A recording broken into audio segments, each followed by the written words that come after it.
കാട്ടാക്കട കള്ളിക്കാട് ഇന്ന് രാവിലെയാണ് KSRTC ബസ്സുകൾ കൂട്ടിയിടിച്ച് അപകടമുണ്ടായത്. നെയ്യാർ ഡാമിൽ നിന്ന് തിരുവനന്തപുരത്തേക്ക് വരികയായിരുന്ന ബസ്സും തിരുവനന്തപുരത്ത് നിന്ന് നെയ്യാർ ഡാമിലേക്ക് പോവുകയായിരുന്ന ബസ്സും തമ്മിൽ കൂട്ടിയിടിച്ച് ബസ് യാത്രക്കാരായ 10-ലധികം പേർക്ക് പരിക്കേറ്റു. തുടർന്ന് പരിക്കേറ്റവരെ കാട്ടാക്കടയിലെ സ്വകാര്യ ആശുപത്രിയിൽ ഉൾപ്പെടെ പ്രവേശിപ്പിച്ചു.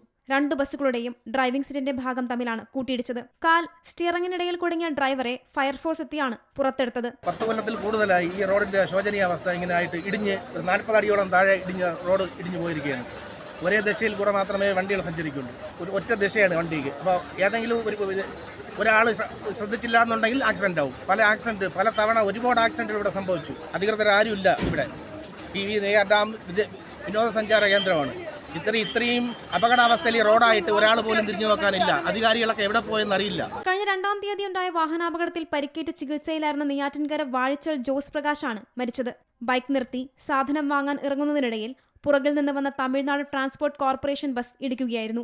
സംഭവത്തിൽ വെള്ളറട പോലീസ് കേസെടുത്തിട്ടുണ്ട്. കണ്ണൂർ സെൻട്രൽ ജയിലിന് സമീപമുണ്ടായ വാഹനാപകടത്തിലാണ് ലോറി ഡ്രൈവർക്കും ക്ലീനർക്കും പരിക്കേറ്റത്. പ്ലൈവുഡ് കയറ്റി പയ്യന്നൂർ ഭാഗത്തേക്ക് പോവുകയായിരുന്ന ലോറി റോഡിലേക്ക് മറിയുകയായിരുന്നു.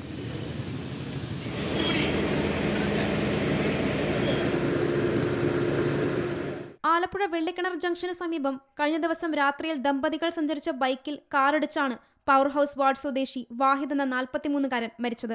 വഴിച്ചേരിയിൽ തട്ടുകട നടത്തുകയായിരുന്ന ഇരുവരും കട അടച്ച ശേഷം പെട്രോൾ നിറയ്ക്കാൻ പോയി തിരിച്ചുവരുന്ന വഴിയായിരുന്നു അപകടം. അപകടത്തിൽ ഗുരുതരമായി പരിക്കേറ്റ ഭാര്യ സെലീന ആലപ്പുഴ മെഡിക്കൽ കോളേജ് ആശുപത്രിയിൽ ചികിത്സയിലാണ്. News desk C Malayalam news.